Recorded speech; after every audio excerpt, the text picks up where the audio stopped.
I marvel that ye are so removed from him that called you into the grace of Christ unto another gospel, which is not another, but there be some that trouble you, and would pervert the gospel of Christ. Galatians 1, 6-7. See 2 Corinthians 11:4. Hello and welcome to Guided by the Iron Rod. I'm Thurl Jessup, and I'm continuing this 12-part series, Walking in Darkness at Noonday. These are not just scriptures. We study them to prepare our hearts, to strengthen our faith, build our testimonies, and to find courage in our walk before God, wherever we may be.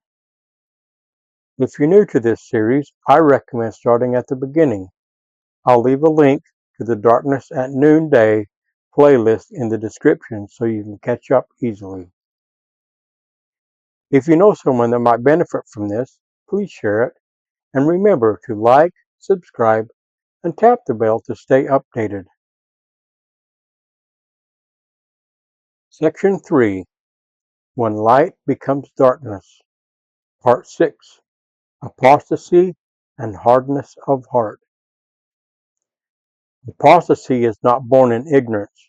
It grows in the soil of rejection. The Book of Mormon warns that after being once enlightened by the Spirit of God and having great knowledge of things pertaining to righteousness, then, falling away into sin and transgression, men become more hardened. Alma 24:30. The tragedy of apostasy is not that light was never given, but that it was received and then refused. It is the transformation of what once illuminated the soul into darkness that blinds it. Throughout Scripture, we see the same pattern repeat. Cain walked in the presence of God and was taught directly by his voice. Moses 5:4-9. Yet, when the Lord rejected his offering, Cain's countenance fell.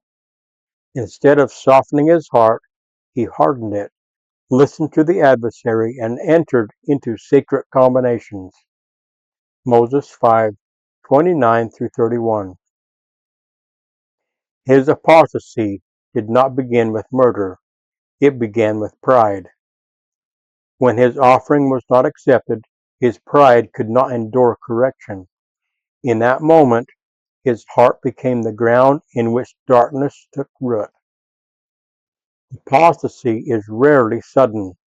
It begins subtly, with small resistances to the Spirit, quiet refusals to yield, rationalizations that truth is too hard or too restrictive.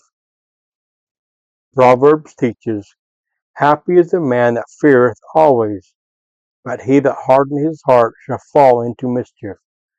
Proverbs 28:14.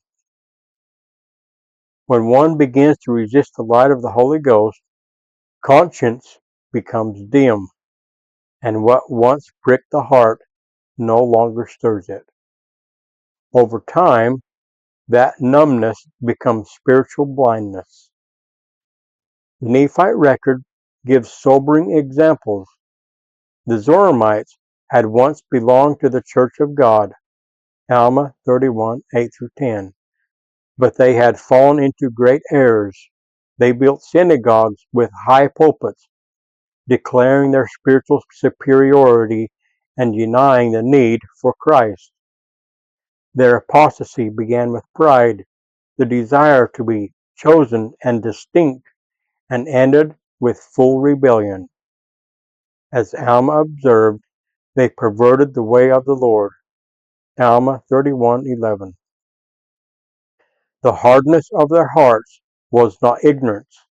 It was willful resistance to truth they once knew. Korihor's story deepens the warning. He was not an innocent skeptic. He was one who had the devil. He is one who had the devil deceived him. Alma 30:53. His teachings were tailored to destroy faith, denying prophecy, revelation, and Christ himself. His downfall was not intellectual, it was spiritual.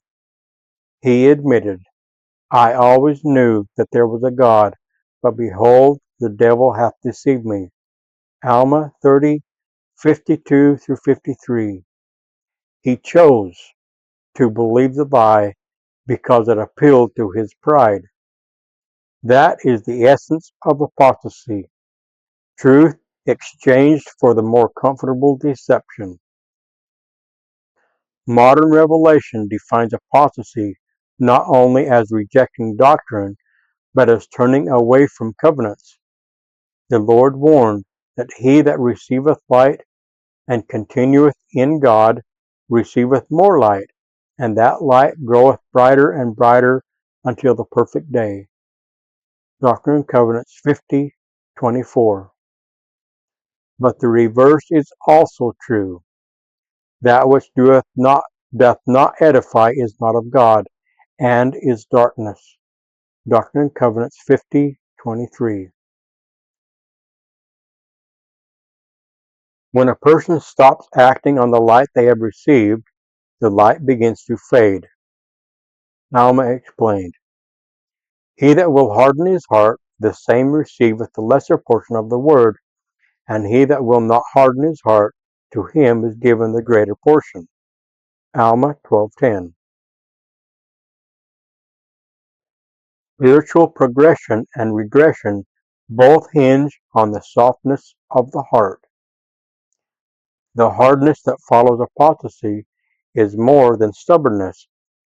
It is spiritual callous. As light is rejected, the ability to feel the Spirit diminishes. The conscience becomes seared. The voice of warning is drowned out by the noise of self-justification. That is why the Lord said of Israel, Moses, because of the hardness of your heart suffered you to put away your wives.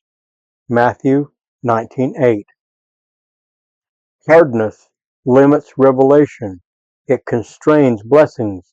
It silences heaven. The Book of Moses describes how this hardness spread across the early generations of man. After Cain's rebellion, Satan had great dominion among men. Moses 6:15.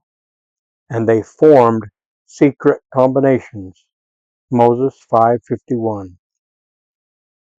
The result was a civilization where the hearts of men were hardened and their ears dull of hearing and their eyes could not see afar off. Moses 6:27.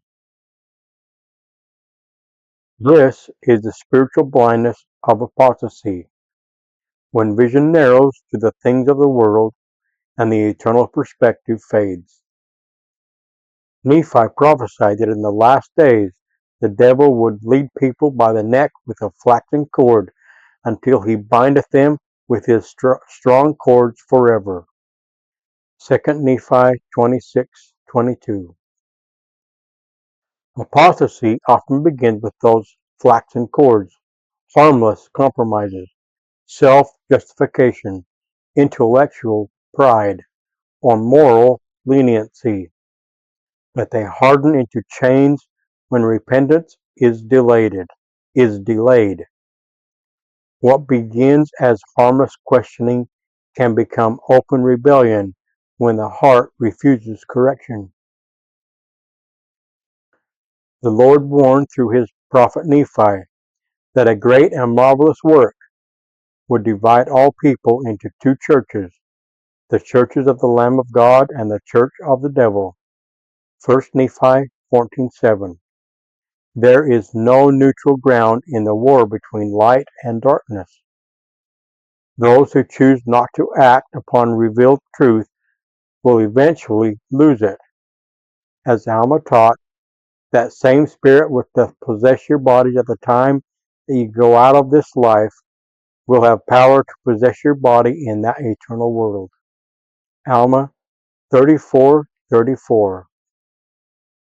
Hardness of heart, if not broken through repentance, becomes the character of eternity. Yet, even in this warning lies a message of hope. The Lord's arm is still stretched out. The light of Christ is in all things. Doctrine and Covenants 88:13. And through all things, Doctrine and Covenants 88:41. It still reaches into darkness, calling souls to return. Those who have hardened their hearts can be softened through humility and repentance. Alma the Younger once persecuted the church and sought to destroy it. Mosiah 27:10. But when he was brought low, he cried out, O Jesus, thou Son of God, have mercy on me. Alma 36:18. The same man who had walked in darkness became one of the greatest witnesses of light. The antidote to apostasy is daily submission. When we yield our hearts to God, Helaman 3:35, we remain open to light. When we choose humility over pride, repentance over justification, and faith over doubt, our hearts remain soft and the Spirit continues to teach. Apostasy and hardness of heart are not inevitable. They are prevented by constant, deliberate discipleship. Thus, the warning is clear. Those who have received light must walk in it, or they will stumble at noonday. The Lord does not withdraw His Spirit arbitrarily. It is our choices that close the door. As long as there is breath, there is hope. But the time to soften the heart is now. For today, if you will hear His voice, harden not your hearts. Psalm 95:7-8.